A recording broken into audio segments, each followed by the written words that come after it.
I want to start just briefly by saying this. Most people talk about Maria and how devastating that hurricane was, but they forget that 14 days before that, Hurricane Irma took out 70% of our electrical grid. And most people had not gotten their electricity back when Maria hit. So we were scrambling and trying to get on with our lives as much as we could. And there she comes. We didn't see her. Most of us didn't see her coming because we didn't have any electricity. So we saw her a few weeks later, and we saw what she did and devastated. The one thing that a hurricane tells you about climate change is that it is real. It is not fake news. People die. And because of what is happening in the environment, they're coming stronger and closer together. So people die. We are not a theoretical case. We are what happens when you have the perfect storm. An environmental crisis preceded by a financial crisis, and then followed by a human crisis and utter violation of civil rights and human rights. The United Nations says that not having access to essential services, such as water and electricity, it's a violation of the human rights. Now, I want you to know one thing. We weren't allowed to buy lampposts and generators from countries that the United States buys it from. So while the United States bought lampposts and generators from Colombia, we weren't allowed to buy them because of a simple reason. And I think it's something that we don't like talking about, but we have to talk about. Puerto Rico is a colony of the United States. Calling it a territory is a euphemism for not calling it a colony. All of our financial decisions are made not in Puerto Rico, and now, since the Obama administration, we have a fiscal control board on a legislation called Promesa, which in Spanish means promise, and it was really a promise to the bondholders.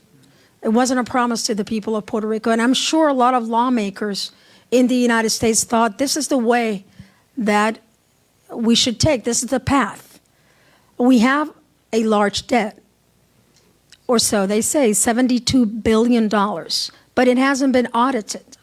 So, you know, if you go to a restaurant, you look at your bill and you say, this, I didn't consume this, so please take it out of the bill. Or if you're very honest, as we should all be, there's only one way to be, is very honest. You say, look, I didn't get charged for this that I consumed. We haven't been allowed to do that. And the Fiscal Control Board continues to ask and tell the Puerto Rican government. I have great differences with the governor of Puerto Rico, very big differences in how life should be, in what the future of Puerto Rico should be, and so forth, but he was elected by the people of Puerto Rico. So it is his time to make mistakes, and God knows he's made many of them. But here we have 7 people, 7 that have not been elected, that have a little clause in that law that's called a sovereignty clause. If they don't like any decision that the governor, the Senate, or the House, or any executive order, they can give a 30-day limit to the government of Puerto Rico to change it, as they say. And if they don't change it, they do it themselves. So they have decided that they're going to look at things as indispensable as education. And they have asked the University of Puerto Rico, which is the largest public educational system, to cut in the next couple of years more than $300 million. What that has done is that it has taken the university credit from $54 a credit to $157 a credit. That's for undergraduates alone, and it means that there are 15,000 people, students in Puerto Rico on deferred payment. They cannot afford right now to pay for their tuition. So on top of that, you have a Puerto Rican government that has decided that they're going to jump into bandwagon of austerity. And they've said, well, we're going to privatize the public school system. In fact, they even hired some of the same people that did the charter schools in New Orleans after Katrina. And charter schools are being put into place and vouchers are being put into place. So education, which is to me, the most egalitarian tool, has been taken away from the people of Puerto Rico. They are telling us that we need to lower our pensions. Now, mind you, the average pension in Puerto Rico is less than $1,000. A lot of people get $400 after 30 years of working for the government. So when my friend from the postal workers gave me this, workers deserve respect, I'm going to wear this left and right, because it is what we do. We work all our lives. We deserve to retire in an appropriate way. Health is also going down the drain, because they have required more than $700 million of lowering the cost of health. So what that has done is that things as basic as essential services for health are now only the basic, but people can opt for more, but they have to pay for more. So how are you going to pay for it if you don't have the money? So everything is controlled by the Fiscal Control Board. So whatever discussion we're going to have here, and although these two esteemed gentlemen have in their heart the best interest for the people of Puerto Rico, colonialism is a crime. And financial domination used is a crime. Now, the right-wing people say, or orange people say, well, it's just because you want things done for you. No, we want what everybody wants. You know, we pay the same amount of Medicare that you pay, but we get about 40% less than you get for the same dollar. Now, isn't that the American way? If we pay the same thing, we should get the same thing, right? Shouldn't that be it, right? Isn't that the BS that they tell us, right? But it doesn't happen. That doesn't happen. So we want Medicare for all. We want access to health. We don't want our health to have to do with our wealth, just like you. We want to make sure that our children go to school on a regular basis. We want to make sure that we have a grid that withstands not the next hurricane, but a couple of times a week, there's no electricity. Nothing, not at all. And people have to operate with a light on their cell phone. With a light on their cell phone. So I want you to understand, we don't want electricity or a Green New Deal to take hot showers or to have air conditioning. We want it for children to go to school, for people to have CPACs, and they don't have to die in the middle of the night. For children to have access to nebulizers. That's what we want it for. To live, to thrive, not only to survive. Before I end my beginning remarks, I just want to say one thing. Our relationship is very strange. It's a very convoluted political situation. And I know a lot of you say, oh, somebody told me yesterday, I can't wait to make Puerto Rico a state. And I said, well, I can. And they stood there like, what? Because you see, life, liberty, and the pursuit of happiness. You know, that was a principle brought forward by people that were not born in this country.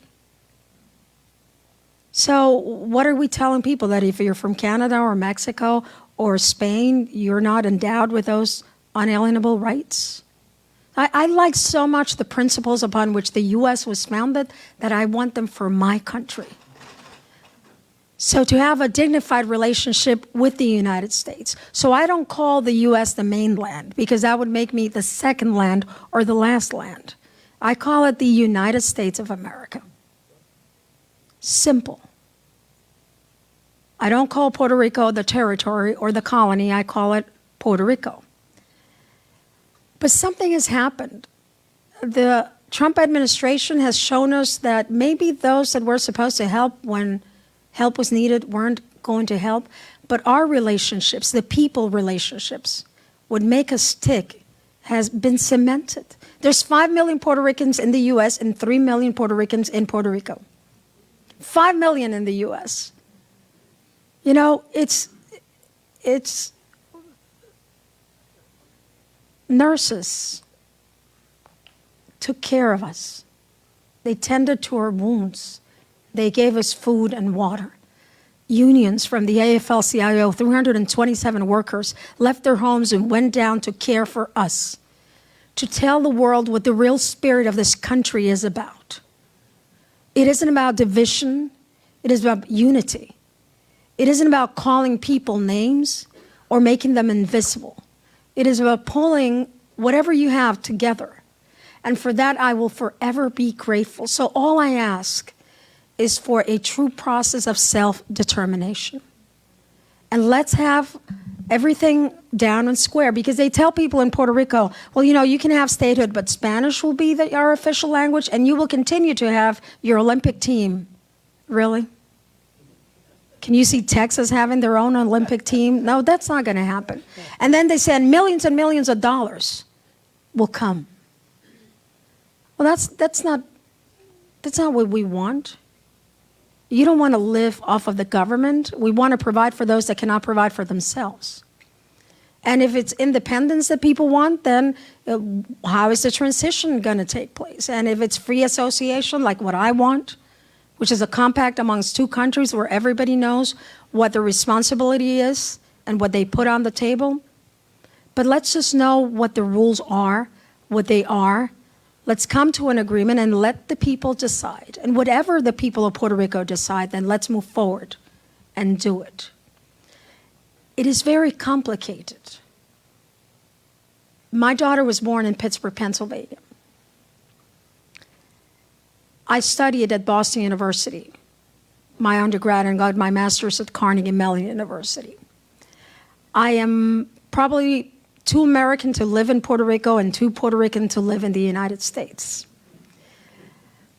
But one thing is for sure, our bond and this progressive agenda that we've all been so privileged to talk about here is something that we can take all over the world. This is a seed that has been planted that can go to every corner.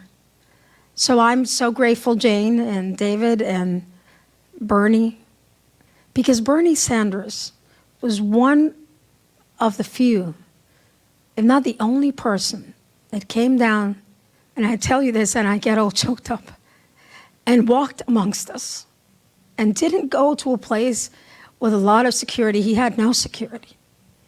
He walked amongst us and he saw our pain and he felt it and he touched the children from El Caño Martín Peña that, you know, on a regular day when it rains, they play over water with human excrement. Today, 26,000 families are living without a sewer system. It's a big problem. Some of it is our doing. Some of it is our doing. We have to own up to that. That is the truth. But he was one of the few that just walked and said, what can I do from your point of view? He didn't pretend to know it all. He didn't pretend to tell us what we needed.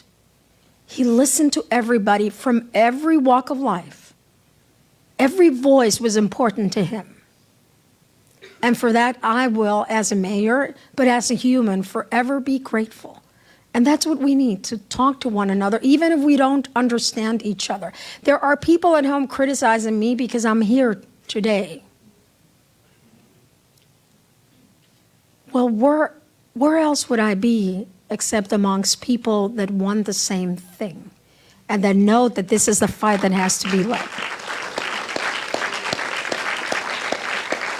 So with that, one of the things that I'm very happy that is included in the Green New Deal is an appropriate grid for Puerto Rico. We're fossil fuel addicted. we need to be fossil fuel weaned. People have learned the value of solar power in the last year. They've learned that nobody takes it away from you. 322 days out of 365 days in Puerto Rico, we get enough sun. We are an island surrounded by water, lots and lots of water, ocean water. That's a quote from the President of the United States. And we're so glad because we didn't know that until he said it. But one of the things, and yes, our grid system was not in the best place. We have an exhausted old grid system. And one thing the taxpayers in the U.S. have to know is you've paid for the transmission part of that system to almost be totally renewed, and now the governor of Puerto Rico is going to sell that to a private entity. So you paid for a private entity, and I'm totally against it. So I'll do the best I can, and we'll plan. What is it that Nina said last night?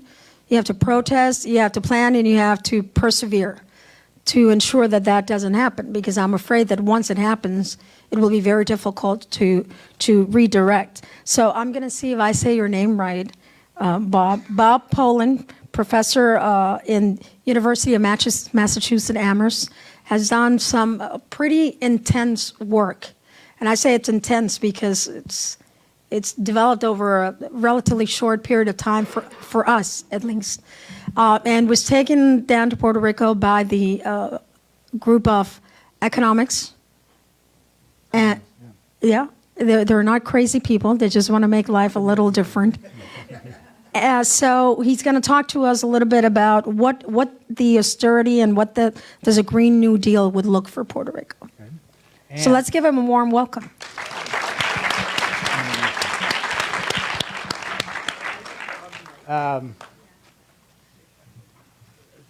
Thank you, Madam Mayor, and I will first of all say I have no special expertise on Puerto Rico whatsoever, so I am very honored to be on the panel with people that do. What I did do was, along with co-authors Amanda Page and Shovik Chakraborty, we wrote a study called Austerity versus Green New Deal for Puerto Rico, which I then presented in September at the University of Puerto Rico and to a meeting of the Puerto Rican Society Association of Economists. And to my surprise, and I want to also acknowledge Professor Jose Caraballo, who was the one who asked me to come down and who organized it, and who was the president of the Association of Puerto Rican Economists. And at the meeting in San Juan, I presented a longer version of what I'm going to show you in a minute, and the association voted to endorse this program as an alternative to austerity.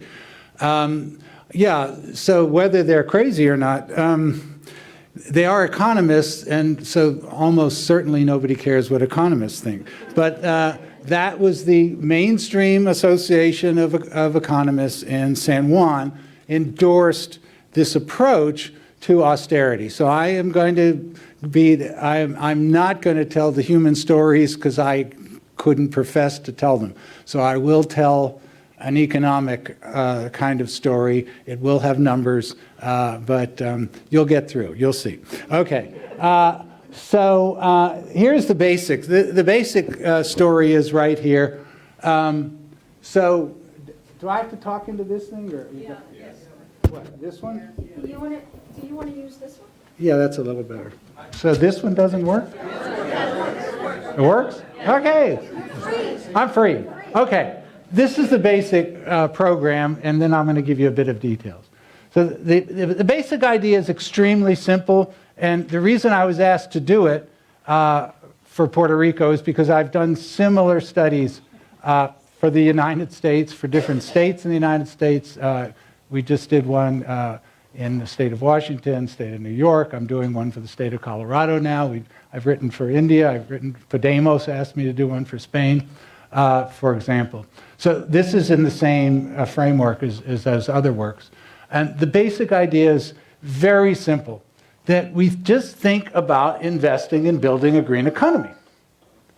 It's an investment project. When you invest, you create jobs, and you can create a new energy infrastructure, and you get other good things happening. And what we do is we cost it out, given what we know about costs of investing in renewable energy and energy efficiency. So what do I mean by energy efficiency? The grid upgrade, yes. Number one, also public transportation. Also adding industrial efficiency, and also upgrading, retrofitting the building stock so they operate more efficiently. And so we say, if you do, you need to invest on the order of 1.5% to 2% of GDP per year, every year. Puerto Rico's GDP, even after this long slump, is at about $100 billion, roughly. So we're looking at something on the order of $2 billion a year. That's the program, 2.2 billion. And you do it every year for 30 years, and you can be emission-free, zero fossil fuel economy. And I'll get that more in a minute. We have to pay for it, yes. Puerto Rico can pay for it by itself. We're not asking for aid. We put a tax on carbon. So carbon emission tax, which is a standard tool, which starts in 2020 and escalates through 2050, and Puerto Rico becomes a 100% renewable economy in 30 years. Now, what happens when you do that, okay? Number one, as I'm going to show you in a bit more detail, it will dramatically reduce energy costs throughout Puerto Rico. Dramatically. Energy is 100% imported in Puerto Rico. It's mostly generated by diesel, and it's extremely expensive and dirty. We will get rid of that. Puerto Rico, because it imports all of its energy, has a huge import burden. It's 4 to 5% of GDP. Shipped out every year, so we'll get rid of that. We will create through this somewhere in the range of 25,000 jobs in the early stages, 80,000 jobs per year. In the later stages, it will be good for business. It will create all kinds of business opportunities by, instead of relying on imported oil and the money being shipped out back to the United States, and it has to be the United States, you can create an energy infrastructure that is domestically generated and owned by small and medium businesses. Actually, we do have a partial repayment of the existing debt, not full repayment. Partial repayment that some of it will come out of part of the tax, the carbon tax. Charmony Perez interviewed me about an hour ago for the Real News Network and said, what about total debt cancellation? Yeah, we could try that. The basic principle is the same. We're talking about a 2/3 cut. Now, then, I said this is a Green New Deal, and I haven't mentioned in the list climate change. So let's hold off on that for a second. Okay, now that's basically it. So if you can follow that, everything else is just details. But let's first kind of say where Puerto Rico is. As the mayor said so incredibly eloquently, Puerto Rico was hit by 2 hurricanes, but before that was hit by a disastrous economic policy that was basically enacted under President Clinton, which eliminated a very bad industrial... Puerto Rico had a bad industrial policy that was basically premised on subsidizing big U.S. corporations coming into Puerto Rico. It was a bad program, but at least it was a program. It was the only one. So when the Clinton administration eliminated it 20 years ago, Puerto Rico was basically left with no program, and that's how debt dependency emerged as the driving force of economic activity in Puerto Rico. And the economy crashed prior to the hurricanes, actually prior to the 2009 Great Recession. Puerto Rico's economy has been in a depression basically since 2007, before the depression. Now, what I have here are just some quotes from utterly mainstream sources over the last few months. And you can see what they say. Okay, Bloomberg News, you know, a left-wing rag. You've heard of that left-wing rag. And then the other, ultra left. Okay, they have a hammer and sickle right on the front page. The bond buyer. The bond buyer.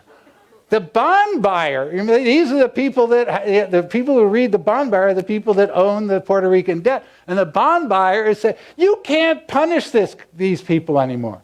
There's nothing more to squeeze. So come on, you can't do it. So of course I know that everything is decided by the control board, but we've got to get to them. That's the whole point of this. We've got to tell them that the program is a disaster. It is a human disaster, and it doesn't even work in terms of what the bond buyer has to say. Okay, now, the austerity program, as we said, the fiscal plan, the most recent draft of the official fiscal plan, according to them, Puerto Rico is not going to even grow at all, according to the official plan, until 2024. And that is an optimistic scenario. So they are already building in to their economic trajectory, effectively 3 Great Depressions. Right? The Great Recession, 2007, it was bad. That was 2007 to 2009, we start recovering. Puerto Rico started in 2007, and according to the official plan, if they're lucky, they'll start again in 2024. So this is no plan whatsoever. We have to start at least advancing alternatives. So the Green New Deal is a program that I think is viable. What about climate change? Of course, getting to zero emissions is a fundamental climate stabilization measure. But the truth is, whatever happens in Puerto Rico per se, Puerto Rico in and of itself, will not make any difference in terms of global climate stabilization because it's too small of an economy. It's good, it's important. Every entity, every political entity in the world should commit to climate stabilization, zero emissions within 30 years. But if Puerto Rico cheats and doesn't do it, it won't matter, okay, for global emissions. The Green New Deal for Puerto Rico works on all entirely other bases. It works as a growth agenda for Puerto Rico, okay? And why? Okay, so I told you I'd give you some numbers. But look, this basically the main ones. If you look at the first column, the Puerto Rico, what they're paying for electricity now, residential, commercial, industrial, 18 to 20 cents. And then go to the next column, average today in the United States, 12 cents to 7 cents. So Puerto Rico is paying 2 to 3 times more for electricity now. Now, if you then look at go down, U.S. average, this is for renewable energy, onshore wind, solar PV, geothermal. And these numbers come from another ultra left-wing agency, which is the U.S. Energy Department under President Donald Trump. So this is Donald Trump's energy agency's own official numbers as to the costs per kilowatt hour of electricity using renewable energy as of 2022. So just to compare, so residents in Puerto Rico now pay 20 cents per kilowatt hour. What they would pay for onshore wind is 5 cents, 5.6 cents. So 4 times more they're paying than what they could get from solar. So the opportunity is massive. Even without talking about climate stabilization, the opportunity is massive to deliver major gains in living standards by delivering reliable, cheap, renewable energy in the island. Secondly, with respect to import dependency, you see, just look at the last column, energy imports as a share of GDP. It does range, but basically on average it's 4 to 5, 6% of GDP every year shipped out. And what we are going to talk about is the prospect of eliminating 6% of GDP shipped out of the country to buy expensive, dirty, fossil fuel energy, which is what they're doing. And then finally, again, as the mayor said, the grid was destroyed. So we've got to rebuild the grid. We've got to rebuild it anyway. So as long as you're going to rebuild the grid, rebuild it on the basis of a renewable energy foundation and create a grid that is compatible with efficiently generating and transmitting renewable energy. As if you remember, Jeff Sachs mentioned that on his session yesterday with respect to China, rebuilding their grid on a foundation of renewable energy, and this is exactly what we're talking about here. Now, I'm giving you these job numbers just so you know I didn't make them up. Basically, we have two sources of job creation. This first source is the investments in energy efficiency and renewable energy. And so we go at 1.5% of GDP per year. So that is going to create, according to our estimates, again, using official government data, between 18 and 24,000 jobs per year, every year, okay, to rebuild this. And because Puerto Rico imports all of its energy, there will be no job losses from the production of fossil fuel energy because there is no fossil fuel energy being produced in the island. So that was an easy one.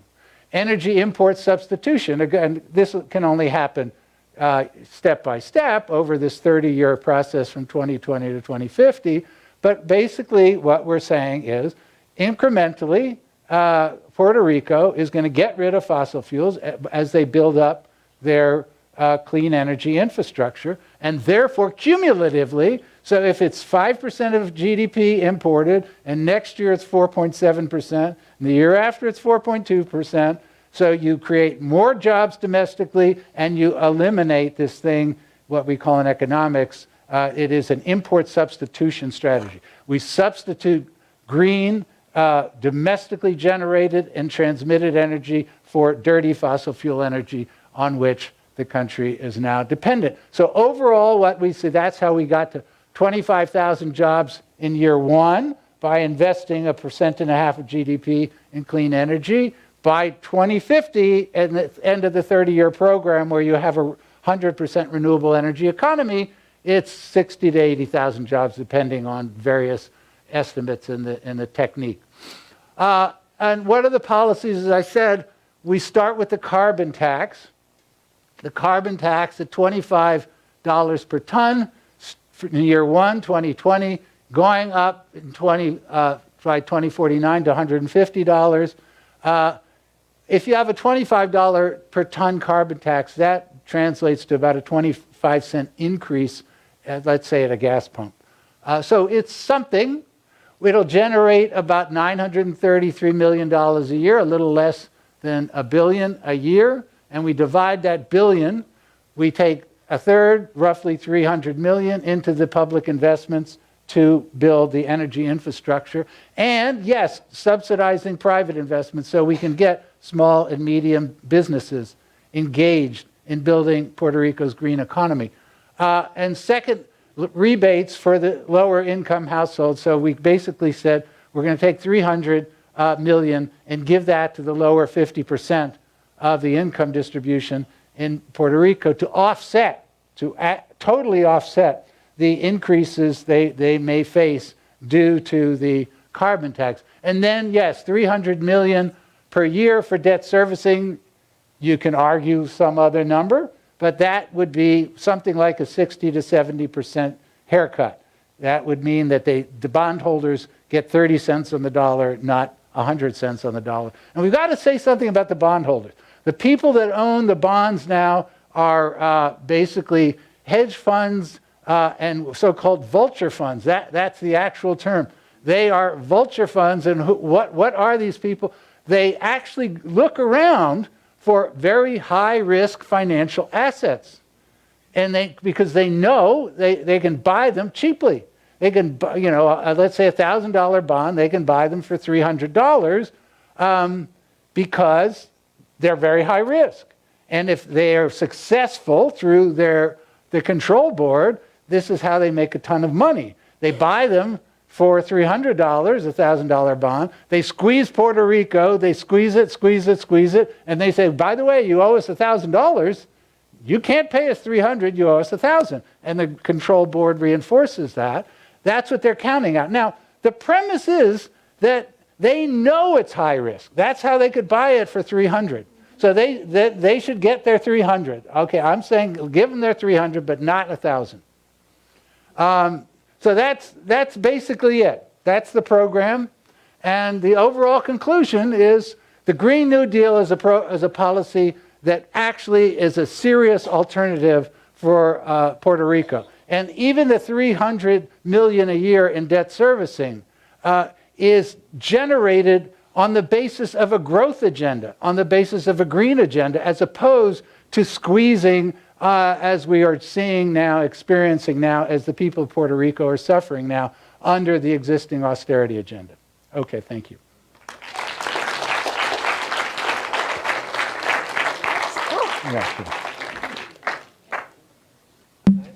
We'll talk a little bit about it more later, but it's one of the important things is these vulture bondholders.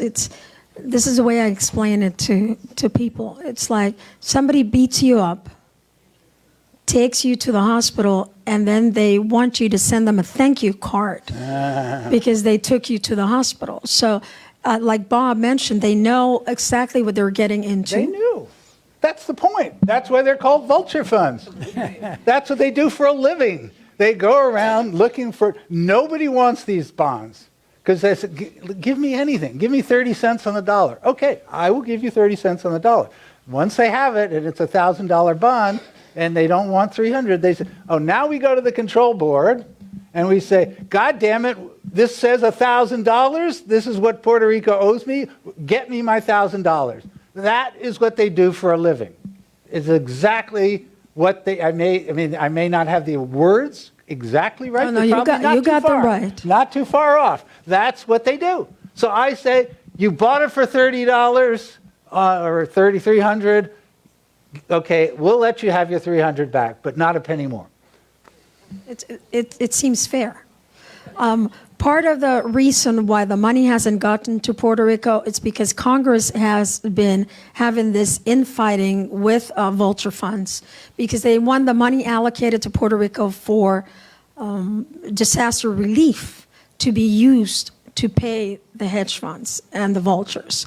So you may have heard that President Trump criticized our debt and our amount of loans, and his response to that was to give us a loan for $4.7 billion. That was the first aid that was allocated to Puerto Rico. That $4.7 billion has still not gotten to Puerto Rico. And part of the issue is that, not a lot of people, but people like Bernie Sanders, like Nidia Velázquez, like Luis Gutierrez have been fighting and saying not one penny of that, Espaillat, Grijalva, not one of those money needs to go to repaying the vulture funds. This is money to go for a specific aid, and that's where it should go. So this Green New Deal, which we'll continue to talk about later, makes sense. But right now there are forces that are against it because this thing about this excess gas production in the United States, right? So now they want to give us an exemption, or the Puerto Rican government is trying to get an exemption of the Jones Act, which forces us, because we are an island, to get everything that comes into Puerto Rico has to be on a ship that has a U.S. flag. So if a ship comes from Japan, they have to decide if they come into Puerto Rico, they cannot move into the U.S. port. So they, of course, decide to go for the larger port. I used to work for a manufacturing company. We used to make a product, which I'll tell you later, very nice product, but we would package it in boxes that say Poughkeepsie, New Jersey. We would send it to the U.S., to New Jersey. It would not leave the ship. It will come right back to Puerto Rico. It cost about $70 to make, and it would be resold in Puerto Rico for $3.79. So it cost like 70 cents, and it would be resold by $3.79. At some point in time, we used to make 13 of the 21 pharmaceutical drugs that were sold in the world, mostly sold. One of them in particular for a heart condition would cost 10 cents to make and would be sold for $8 in Puerto Rico. So this is the kind of things that a Green New Deal would, and you're right, 100 by 35 miles, it's not going to make much of an impact in the blueprint, but it's going to make a great impact, plus we'll live an appropriate life. And one of those people that, when we're talking about justice, and we're talking about not only social justice, but climate justice that are highly impacted are the people from El Caño Martín Peña, which we will call El Caño just to make it easier for you. When Puerto Rico became industrialized, a lot of people came from within, inside of the island, and they settled in the outskirts of San Juan. At that point, what they did is they threw a lot of rubbish, actually, to kind of steal from the ocean. And El Caño, which is a canal that goes through, holds about 32 endemic flora and fauna there. It was 3 miles wide. Now it's only 1.5 miles wide, so it needs to be reopened. As a result of El Caño Martín Peña not being dredged, if it rains in San Juan on a normal day for more than 1 hour at a time, literally, the human excrement starts coming back through the toilet and just takes over your home. So these people lose everything 2 or 3 times a year. They will have one of the highest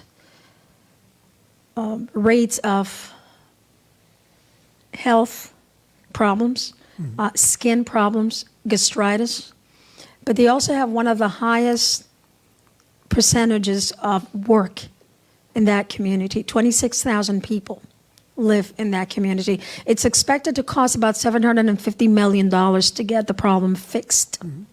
But it isn't about the money. You know, it's a lot of money, so let's start somewhere. It was included in the last budget, but then because of a technicality, it was excluded right back again. It's about people living amongst human excrement.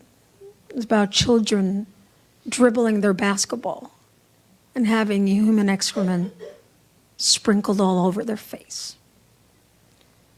It's about our inability to be able to provide for us, but it's also about our inability to be able to provide for people to have some semblance of a better life. But amongst that, community rose, and they took the power that they have, and they told every mayor of San Juan that has come by, screw you, we're going to do this. And they did this community land bank. They are, if I could get one wish as a mayor, would be to dredge El Caño so that 26,000 people will be able to live and breathe in a different environment. So I'm so glad, John, that you've taken on this humanitarian effort. The Community Land Bank has also been honored by the United Nations.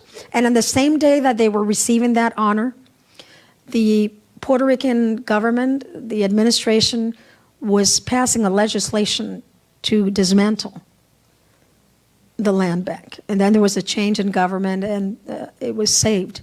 So how do we make sure that justice is brought to this community, and how do we make sure that it doesn't depend on who's in power in terms of who is calling the shots at a time, at the local municipal level and at the central government level?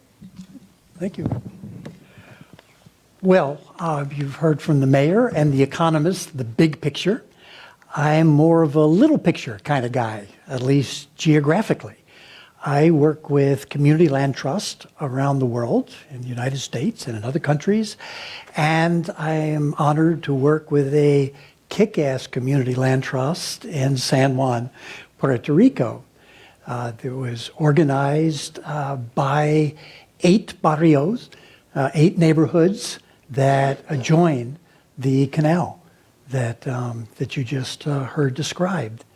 Now, Brenda described a community land trust in the last session. Let me give you kind of the elevator speech, because there's a lot of variety in community land trust around the United States. You know, this model emerged out of struggle. It emerged out of the Southern Civil Rights Movement in Georgia. And the first community land trust was created in Southwest Georgia in 1969 by leaders of the civil rights movement, civil rights struggle in Georgia at the time, including John Lewis, C.B. King, Shirley Sherrod, and her husband Charles.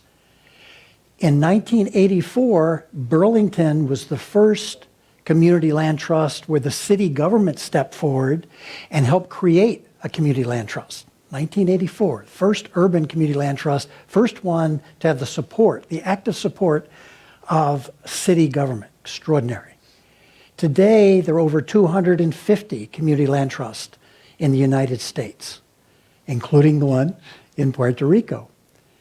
It's also, the model now has jumped across the ocean from that tiny seed in Southwest Georgia, new communities incorporated. There are 200 community land trusts in England. There are 3 in Belgium. There are a couple dozen now in Canada getting started, and fledgling CLT movements in Australia and in France. A lot of variety in the model and how it's applied, how it's structured. This is not a Kentucky Fried Chicken franchise where every CLT looks exactly alike. But the short description, and I think the common element that most CLTs would subscribe to, is that they are committed to community-led development of permanently affordable housing on community-owned land. That's the elevator speech for what a CLT is and does. Now, most CLTs to date have been started. Most of the CLT development around the world is happening in the global north, but largely because of the community land trust that's been created in the Caño Martin Peña neighborhood. It's now started to jump into the global south because of the example, the inspiration of the Caño CLT. Those folks have been going out and doing training, and people have been coming to Puerto Rico to learn about their efforts. Like the CLT here in Burlington that won the World Habitat Award in 2008, the Caño CLT won the same award in 2016. And that meant that people from around the world came to the Caño to see what they're about and what they're doing. And folks from the Caño have been going out and doing trainings in other countries, in Latin America, in Ecuador, in Mexico, in Argentina, in Brazil. Community activists in the favelas of Rio de Janeiro have been looking to the Caño to see what they can learn and whether there are lessons to be applied to the informal settlements there, the favelas in Brazil. So let me tell you just a little bit about this, this CLT. The mayor has given you an idea, a flavor of the neighborhoods themselves. But the area along the canal was settled over about a 70-year period. 26,000 people settled there along the canal, along this polluted tidal channel. And most of them settled on land they didn't own, right? It was actually owned, most of the land was owned by the Commonwealth. They were squatters. Some of them owned the land, but most did not. And this was an informal settlement that built up over 70 years. And when people talk about squatter communities, informal settlements, they think, shacks, temporary shelter. But, we're in like a second, sometimes third generation of folks who have lived in the Caño, and some of those houses are built on cinder block foundations, right? There's very little infrastructure, constant flooding, but people live there, right? And in 2004, the people in those communities came together and created a community land trust. And they created it after a series, an intensive series of conversations with the people in the neighborhoods. They had something like 700 listening sessions over a 2-year period. And people said, we want to control the land. So the purpose of the Caño CLT was first regularize land tenure, because most people didn't have control of the land, through common ownership of the land. Secondly, permanently affordable home ownership. And third, the third purpose of the Caño CLT was to prevent displacement of the people who live in the neighborhood as the canal was being dredged. The U.S. Corps of Engineers was going to restore the habitat, and government kept talking about investing money in development in the neighborhood. But, what happens when that kind of investment happens? Kind of back to the theme of austerity, right? I mean, what's the relevance of these kind of small neighborhood relevance to this larger theme of austerity versus the New Deal, whether it's in Puerto Rico or elsewhere? The relevance, first and foremost, is that it's low-income communities that are ones that are hardest hit by austerity, right? It's the lack of public and private investment. They're starved of capital. So the infrastructure, the built environment deteriorates, and people either live in squalor or they're forced to move away. But on the flip side, it's low-income communities, and particularly low-income communities of color, that are the hardest hit by prosperity. When government or private sector starts reinvesting in a neighborhood, right, in infrastructure, in revitalization, in construction, sooner or later, the low-income people are pushed aside. That's just the way it happens.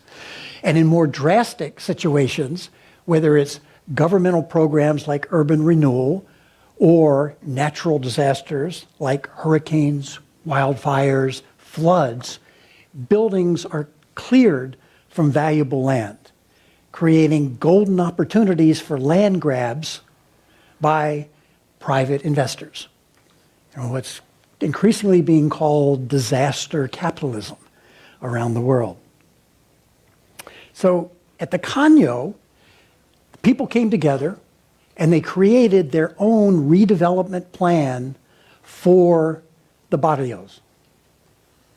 They began implementing that plan, and to date have managed to leverage about $100 million of investment in the neighborhood. It's a drop of the bucket, right? There's still much more to do. And because of all the organizing being done and the institutional development being done in that neighborhood with the Caño CLT, with a government-funded organization in LACE, and the association of the neighborhood associations that have incorporated themselves as G8,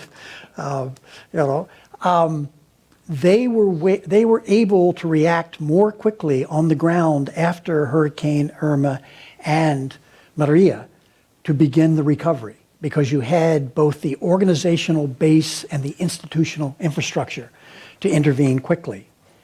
Now, the Caño CLT, for its part, has begun slowly acquiring ownership of lands on, underneath the homes that people, places where people have squatted. And beginning with 200 acres of land that were transferred from the Commonwealth of Puerto Rico to the Caño CLT.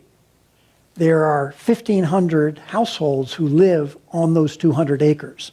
So gradually the Caño has been starting the process of conveying surface rights to those people in those homes for the 200 acres that they own, the 1,500 homes on that land.